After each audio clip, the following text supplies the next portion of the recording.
So moving on to Metal to the Masses, we must talk about that. This is going to be 40 minutes, isn't it? Yeah. So we mentioned that you've played Bloodstock 7 times. I think so. A decent amount of times. First time was 2010. Last time was 2022. Yes, and you're head judge. Obviously, you've been head judge for 4 years at Metal to the Masses, Kent.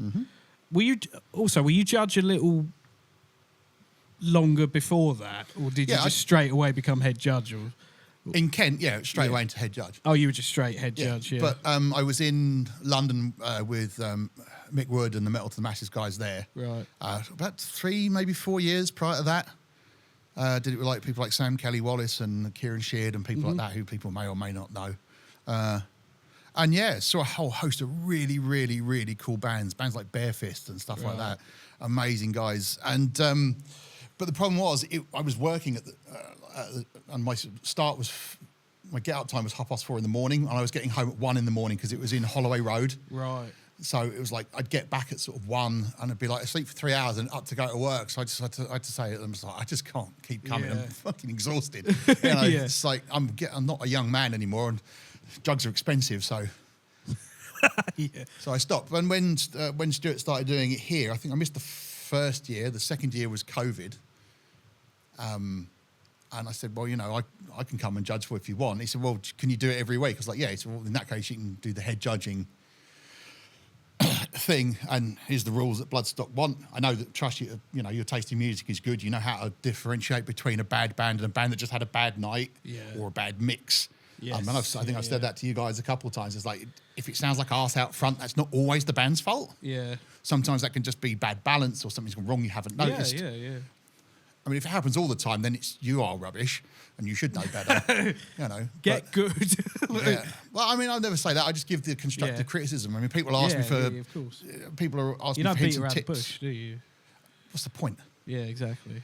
If I tell you everything's okay and it's not, you aren't going to grow. But if you aren't open to taking actual criticism, then you aren't going to grow either. I think that's why you got head judge as well, because you got that mindset. It's It's a hard mindset to have, I think, isn't it? But it's hard to not be biased. I know everybody in the fucking local scene. Yeah. But if you're crap, I'm going to tell you that mate, that was fucking awful. That wasn't good, right? Yeah. And they'd be like, yeah, I know. Yeah. Like I couldn't judge the last semi-final because Tom and Alex are in Mark of Decay. Yes, yeah. So I didn't even put a voting slip in. Yeah.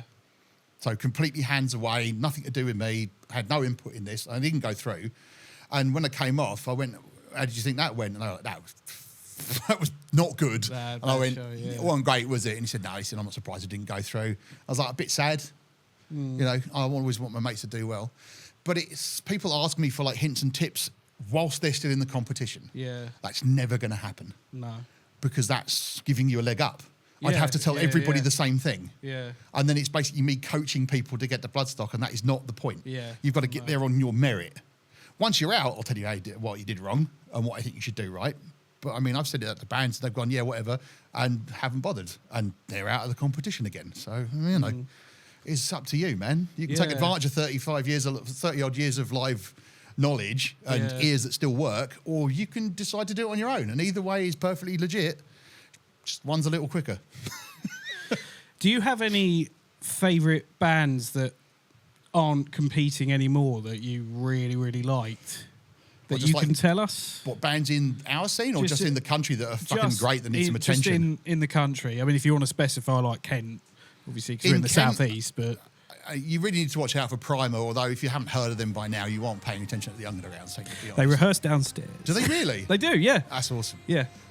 They're off on tour with Blaze Bailey at the moment. They played the Jaeger stage. I think that was 22, as well. I think around that time, yeah. Was it 22 or was it 21? I forget. Anyway, but I know that they played there and that was their jump off, and they really, really have been pushing for it. They're like totally career oriented, and I think that's really, really good. Drones were doing well and then sort of disappeared off the face of the earth a little bit. Yeah. Not sure what really happened there. Shame, because like I remember in 23, like everyone was absolutely terrified of playing against them. They're a good band. I mean, they had everything: the look, the social media. Oh yeah. The maybe a song or two short of a properly brilliant 6-song set, but certainly I wouldn't want to have played against them in a competition. No. Fuck that. No. And there's bands around the country as well. I mean, like Krogod, last year's winners, little controversial, great band. Weren't my choice. I didn't think they were the best band of that last year. I love them to bits, but I thought there were bands that would have been better suited. There's King Botfly from Portsmouth or Southampton, I think one of those two. Those guys are amazing. Beautiful, harmonious sort of Stoner Doom stuff, like sung, not growled, lovely guitar interplay, fabulous stuff. Old Horntooth, again, I sort of sit in the Doom genre quite a lot now because of the Godless Suns stuff. There's lots of underground bands who need more exposure, like Boss Colloid, stuff like that. I mean, I know they've got a record deal and a few albums out, but still a whole hell of a lot of people should be listening to them that aren't. Tried to remind myself of all the bands I wanted to talk about on the way up, and I've forgotten who they all are now.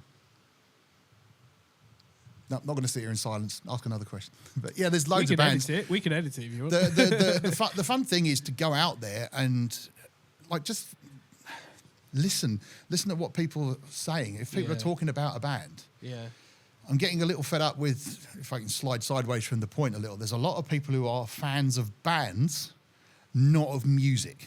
Right. And you see it a lot in the competition as well. Yeah. There'll be a band, they'll turn up, they'll have 60, 70 people, and then the second they're off stage, those 60 or 70 people will either go home or sit in the beer garden, right? Yeah. They are not fans of music. Yes. They're your fans. Yeah. And I never encourage that. If you look at any of the social media that I do with Riff Dealer, myself, or the Godless Suns, I'm always pimping out my buddies' bands like Famine, King Botfly, you know. I always do a little bit of a post-competition pimp of the band who won and stuff like that, because you're supposed to. We're a small community. We're supposed to lift each other up. We're supposed to be supportive of each other. And we aren't. We're all stuck in this weird sort of just need to be the focus of attention where you aren't. You're never going to be. One in every 25,000 bands might get that sort of little spotlight shone on them. So why not just be a cool guy that everyone goes, oh yeah, these guys are fucking dope, and you're never going to have trouble getting a band or having someone say nice things about you. I've had experiences where I've expected like people to leave when their band's done, and they don't, and like the room's still filled, and I'm like, that's fucking incredible, because that's music fans. Yes, yeah. That means that people are there to not only see their favourite band, but also be introduced to other bands, you know, that are on the bill. What's the point of spending 10 quid to go in, watching one band for half an hour, and then sit in a piss cold beer garden drinking warm beer and shitty cigarettes? Yeah. I mean, just watch the other bands. You paid money to get in. You might find, I know it's a cliche nowadays and a bit of a meme, but you might find your next favourite band. Yeah, exactly. Yeah, I agree. I listen to boatloads of unsigned and local music because I think the talent is. That's what you had to when you were a radio DJ, didn't you? Well, I mean, that was I had to, but you wanted to. You do have to do the research. Yeah. But yeah, that just reminded me of another band. I don't even know if they exist anymore, but there's an album out there by a band called Kingbreaker that's very much worth listening to. That I very much enjoyed. Nice. So obviously, like, I know Stuart Jessup in previous years has talked about like how the quality of bands has gone up for Kent, and I imagine that's the same for other regions. When you have like a wide array of bands of such quality talent, as a judge, how do you decide? You mean stylistically speaking? Just stylistically, in terms of quality, like how, like stage presence, how well do they perform? Just bands that are really fucking good, right? How do you decide which ones to put through? Do you have any techniques for it, or like any things that you tick off and then? Yeah, sure. I mean, there's certain things that I look for as both a judge and a musician, but to clarify for people who don't understand, the rounds are 50-50. Right. So 3 judges have 50% of the vote and the crowd have the other 50%, right? Mm-hmm. So I don't know what 50 divided by 3 is, and I'm not going to pretend to be good enough at maths to do that in my head. So it's about 17.5, I think. So each judge has about, let's call it 18% for argument's sake. Right, so you have 18-ish% of the vote each. I do not ask for you to vote the way that I want you to. I want your voice. Democracy, right? Yeah. Your voice. One person, one vote. Well, it's 3 because you get to choose 3 in a descending order, but still. And then I collect them up. I don't look at what the other judges do, and I give them to Stuart. So when it gets to the end of the night, I don't know who's going to win. Got my fingers crossed, but I don't know who's going to win. Right, okay. Semis, it's 70-30, judges against crowd. Right. Because at that point, you've got to try and offset that the bands are like, oh shit, we've got a chance of being in the finals and winning here, and they bring more people. Yeah. So you have to offset that a little bit. Yeah. Plus, it's more difficult. Yeah. Right. So you've got more pressure. So the judges probably have a better set of opinions. It's more merit based as well. And in the final, 90% of the time, Simon Hall comes down, the man that runs the whole thing, the big cheese, the head honcho, my favourite old raspberry. I will have to give him a hug and or a beer for that one. He'll come down and go, those guys. Right. But for the last few years, like me, he's got bits and pieces of him that are falling off, and touring the country in a van and sleeping in crappy hotels has taken its toll. So he now trusts me and two other judges, four other judges last year. We're not doing that again. It was a nightmare. So this year it'll be me, Alan Hicks, who does the Retribution Alive stuff, and DJs at Bloodstock as well. And I hope we're going to get Lena Metalina, who runs a whole raft of things that I can't remember off the top of my head. And I'm really sorry, Lena. I love you dearly. You are my favourite human. And I trust their musical tastes implicitly, and they're very different from mine. Right. Taste-wise. There's a lot of overlap. But anyway, so what I look for is your stagecraft. How good are you at being actually on the stage? If you look uncomfortable and you're gazing at your shoes and your guitar and you've never once looked up from it, man, unless you're playing like shoegaze. Polyphia or shoegaze, right? And you're like, oh my God, then it's just like, don't. It's a show, right? People are here to be entertained. Yeah. How good are you at that? How good are you when something goes fucking wrong? Yeah. Oh, I broke a string. Does everybody stop and take the piss out of you? Or do you put the guitar down, pick another one up, plug it in, check the tuning, and you're in for the chorus? Yeah. Right? Cymbal stand falls over. That happens a lot. Yeah. Especially your drummer. He's a nightmare. He's banging shit like all over the place. But get on it, Bo. Come on. Just put a better stands. Put a sandbag over the leg, right? Yeah. I pay attention to how they interact with the crowd. I have a set of rules of like big no's, right? I know there are things you have to say. One of the things I will say, if there's any sort of advice I can give, is like 9 times out of 10, no one knows who you are, right? So every other song, put your band name in whatever the mid-set banter is. Yeah. Right? Yeah. Because it's like, oh, well, it gets to the voting, they'll vote for the band that they came to watch. Yeah. And they'll be like, oh, what's that other band called? And they might not remember. Yeah. So, no, it's like, morning, hey guys, how are we? Oh, we're Riff Dealer, la, la, la, la. Bang out a couple of songs. Yeah, man, how are you all enjoying Riff Dealer tonight? Woo, you know. Yeah. And at the end, it's like, thanks everybody for watching. We've been Riff Dealer. Merch is at the back. Let's go and have a beer. Yeah. If you ever say step forward, I'm like, no, we're English. We don't like to be told what to do. Go away. Step forward? Oh, like, God. Come, bring it forward. Come on, guys. If you ever watch my face when it says, yeah, step forward, it's like, oh, seriously. Fuck's sake. Just no. I mean, if they're not stepping forward... Never, ever tell the British public to do something. How dare you? Have fun. No, I'm going to sit at the back and be really grumpy. Yeah. It's just one of those things where if they're not stepping forward, they're listening. Or they think you're shit. It's one of the two. So you've got to try that fine balance, right? So, obviously, it's been 50 years since you won. 15 years ago was the first since time I won. Since you won with Zocalo. Okay, yes. How has your experience of Metal to the Masses changed over time? It wasn't Metal to the Masses in 2010. Was it not? Nope. It was all independent franchises. Some of which were run really, really well, some of which were not run particularly well, which is why Bloodstock decided to do it as a franchise with the branding and the rule sets and la la la la la, and everything had to be above board and done by the rules. Right. So we won on our 4th, I think it was, attempt. Okay. I mean, we just definitely deserved to lose the first year. We were terrible. We were still figuring out what Zocalo was.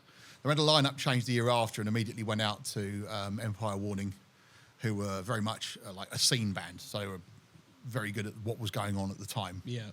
The year after that was the year that like all the big local bands at the time were competing, like Snakebite, who are now called Stone Ghost, and what were they called? Greg's band. Began with a D. Why can't my brain remember it? But it was like you were up against all the current titans of the local scene. So it was just like, fine. So we came back in 2010, another new lineup. In fact, I believe it was Will's 3rd gig was the first round of the competition. Right. And every round we had a new song.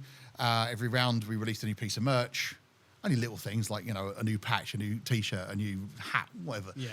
And when we got to the finals, it was at Leo's, and it was like elbows only, right? Getting to the toilet was a proper 10-minute mission. Damn. And the lineup was incredibly good. And I don't remember anything about the show apart from feeling like I literally haven't anything else in me, physically, spiritually, emotionally, or energy-wise, to give. I'm literally spent. That's it. If this isn't it, I have no idea what's going to happen next. Yeah. And then Splintered Soul came on, and I went, oh, fuck, they're good. This huge symphonic metal act, 8-string guitars and programmed synths, like not seen any of this stuff. It was 15 years ago, right? This shit didn't happen. Right, and the singer was really good, and the drumming was really good, and everything was really good. And we all sort of like, I think Rob and Will went outside, they got drunk. And so the voting was all done. Simon gets up on stage and he does his spiel, which he always does. Takes the piss out of all the soft Southerners because, we have money and electricity and they have coal mines and, poverty. So I'm really hoping he watches this because that's aimed at him. And he gets up on stage and there's me and Sarah, and I think Nick was with Alex. It was like near where we were. And it was absolutely like this. It was sweaty as fuck. And he announced Splinter Soul had won. And there was like, yeah, oh, la, la, la, la, la, la. And I was like, oh, that sort of like the sync where your body just goes, fine, okay. And he goes, but I'm not taking one band this year. And the whole crowd went completely dead. He went, I'm taking 2. And you could just hear like that susurrus that you get from a crowd when they're like, who the fuck else? And he went, I'm taking Zocalo. And I've never heard that where your hearing crackles out, where you're like clipping, as it were. Wow, yeah. Like everyone was just stoked. My brain just went, what? Fuck.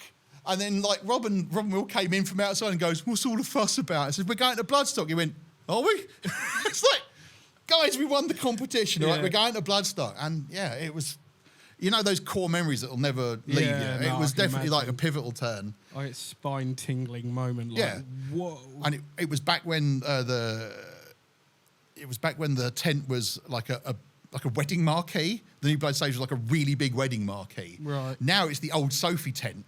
So it's massive now. Yeah. So you're playing down this sort of narrow tent about 12, 15 foot tall. And we were on at the same time as a thrash band, 13, 12 or something like that. I don't know. There's some black metal band, screechy vocals and stuff like that. Not my jam. So apologise if people are fans of the band. It's not my thing. I don't listen to it. So, and it absolutely pissed with rain. So it was full. The tent was 1,000 people front to back. And again, we played everything far too fast. I put my back out and we went and got horribly drunk. And cocked up all of our interviews. It was terrible. Oh, no. It was just like totally unprepared. Like we had no idea what was going on. Were you drunk during your interview? No. No, you absolutely wasn't. No, they absolutely weren't. Hell no. Sarah absolutely did not tell the first interviewee her favourite vocalist's name wrong. I'll leave it there. But when we went back in 2012, we were invited to go and be the first acoustic act at the VIP stage because the VIP stage had no live music at the time. So we were the first ever live band on the VIP stage. We were the first live, fully amplified band in 2014. And that was the last appearance. That was the last appearance as Zocalo. And then we played VIP as Season of the Witch, which was the band name before Godless Suns. Yep. And then we played 2021. We played the Jägermeister stage in the middle of the field as Godless Suns. Because COVID. We were lucky that to be fair, we were lucky it even happened that year. I think there was rumours like about 1,000 people got COVID from being at Bloodstock. But it was way better than Download. I think they had like 15,000 or something. I forget what it was. But Download's bigger, isn't it? I think it's like... It was so close to when people were sort of coming out of their bubble. Yeah. That I think it was still quite prevalent at the time. Yeah. But, I stayed out. It's a bit of a haze, isn't it? I can't really remember it that well. Just wanted it to be over. It was just the time when I realised that people really are as stupid as I thought they were. Yeah. But and I've wanted to be involved ever since because we were treated properly like professional musicians. Like people carried your shit on stage. That's amazing. Right? The sound check was like, are you happy with what you've got? It wasn't just like that, If to all of the winners who will, I imagine if you are listening to this and you're looking to going in August, take really nice biscuits for the crew, right? Good biscuits. Not cheap shit, Not a fucking pack of cheapy ass custard creams out of Tesco. Nice biscuits. Take good ones. The crew will fucking love you for it. Because they very rarely get to go anywhere to get anything to eat. So they survive on, like, you know, Munchables. Plus, who doesn't like a good biscuit? We're English. Yeah? Like Leibniz biscuits. This is it. And then when you're at... Thick chocolate. Nice. Do they still do Boasters? Do you remember Boasters? The big, thick cookies? They had, like, whole pieces of hazelnut and big, like, lumps of chocolate. I personally don't remember them. Well, I'm only 28, so I don't know. All right. You know, I wasn't fucking Fred Flintstone. I wasn't Fred Flintstoning my way to work. I mean, I've pushed my car to work. It's entirely different. My time. I'm sorry, Pete. No, you're not. No. Yeah. So, did you previously go to Bloodstock before? No, that was the first time I'd ever. I mean, it was a band competition. The prize was to go and play a national festival. Right. I don't recall it ever being sort of really, like, the festival name ever really being spoken to. Like, the guy that was running it at the time wasn't particularly good at anything other than advertising himself and what he was doing. Right. Not mentioning the name. Everyone who knows me knows who I'm talking about. So thankfully, it's your generation will never have to suffer that stupidity. It's very much what he was doing, and his and me, blah blah blah blah blah blah. So it was, and one of the reasons that it is now a franchise where everyone has the same rule sets, the same logos, the same way of everything has to be done, is because of how it was run. Created a lot of problems. You know, allegations of all sorts of bits and pieces. I mean, I've been got accused of taking a bribe a couple of years ago, and the guy that they were gossiping to knows who I am, and he went, no, Pete's way too uptight to take bribes. There's no way. He said you'd have to buy him a house, and even then he'd probably only get you through one round. I mean, I'll take a house for a bribe. I'm not a fucking idiot, you know. Yeah. Here's $250,000, two up, two down. Like, you know, I mean, yeah, sure, your band go through to the finals, whatever, who gives a shit. Bye, there goes all my credibility. You know, something I've worked 30 years to, like, be known as, like, a stand-up guy in the community. Sure, I'll sell myself out. So you've had bribes? Like... No, I've never been offered. No. I've never been offered. I wouldn't take them. It's pointless. What's the point in spending the best part of your musical career just to piss it out the wall for 50 quid? Yeah, exactly. Yeah. You'd be a fucking idiot. I'm sure it'd be shit money anyway, wouldn't it? Because we're local fucking musicians. We ain't got any money. I mean, I'm sure. Could you get us through for $5? Yeah. Like, people say, oh, do you want a drink? It's like, yeah, sure. And they go, oh, can I get some extra points? No. But thanks for the beer. Thanks for the drink. You know, you should do that when you turn up at a gig anyway. Find out who the fucking sound dude is and go, hey, man, do you want to kind of get you a drink? Yeah. You know, be nice to the staff. Say hello to the security so that you know what you're doing. So, part of the things I watch, when you asked earlier, like, what are the things you watch for? One of the things I watch for is how bands interact with each other when you're there. Yes. Because Metal to the Masses isn't just, yes, it's a competition. Yes, you get to play Bloodstock if you win. But I think a lot of people miss that there is a community of people gather. Several hundred musicians gather in one place. Yeah. Right? That's a lot of connections, a lot of gig swaps. You could meet your next singer, poach them from someone, right? The next band, you should just go, your band's a bit shit, innit? Can I have your singer, please? Stuff like that. There was an amazing moment between Mark of Decay and Bo from Unnatural Order. All right. I can't remember if it was this year or last year, but Bo was talking to, like, some of the members of Mark of Decay, and they started talking about, oh, we should collaborate, or, like, I think Bo was drumming on something and they recorded it. We're like, we're going to put that on the next Mark of Decay album or something. and Stu was there, and he sort of patted him and said, this is why we do this, because it's, you know, 100%. Community and all that. That's why I like the Kent scene above all the other ones I've been involved in. London is what it is. It's there's so many bands and so many people. It's all a big sort of like blur, but Kent's really small, man. Yeah, like people like you hack one person off, someone higher up the chain's going to find out, and they're going to go, well, you're the guy that did such and such. Yeah, and it's always going to count against you wherever it goes from then on. I'm sure there's people out there that don't like me, but I'm just too old to not care. Yeah. It's like, you don't like me? Oh, no. Yeah. I'll just sleep slightly better, then I don't have to pay attention to one more dickhead. Exactly. They need to get to know you, you know. Do they? I mean, I'm a lot. There's a lot. Yeah. Another thing I think is, personally, from what I've thought about Metal to the Masses, I think the most important thing is it's for charity, isn't it? It's a charity event. It's supported by the Sophie Lancaster Foundation. It's supported, but so like the way I see it, like, you know, as long as we're up there and we're playing and not letting our woes get to us. You know, like that's what's important. It's the point of music, right? Yeah, So we're all exactly. venting our shit. Because we all know this. You know, we know the story of Sophie Lancaster, what happened to her. Yeah. And I that's what I always have in my mind. You know, it's not just about the competition; it's about the community, Inclusivity and the community. The fact that the foundation exists is a beautiful thing, I think, because the community came together. You know, It's bittersweet, isn't it? The fact that it exists had to have something incredibly tragic happen. Yeah. If it hadn't happened, it would never have been necessary. Yeah. Right? If people weren't cunts to each other, Yeah. I was given permission to use the C word before anyone gets all pissy. If people weren't cunts to each other, it would never have needed to have been a thing. So I suppose, in a way, yes, it's put a spotlight on the fact that we need to be more tolerant and acceptant of each other. Yeah. But the problem is that message doesn't get to the people that need to be accepting and tolerant. Yeah. We all know it. They don't, right?